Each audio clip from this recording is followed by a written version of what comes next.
ইমাম হানিফা রাহমাতুল্লাহি আলাইহি তিনি তার একজন মুসলমানের জন্য, একজন মানুষের জন্য তার উপর আবশ্যক হলো, পৃথিবীতে যদি কোনো নবী রাসূল আল্লাহ তাআলা না পাঠাতেন তাহলে তার জন্য আবশ্যক ছিল আল্লাহ তাআলাকে চিনা, পরিচয় জানা।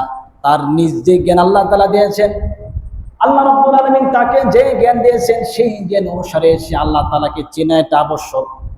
অথচ আল্লাহ তাআলা তারপরও অসংখ্য লক্ষাধিক নবী রাসূল প্রেরণ করেছেন।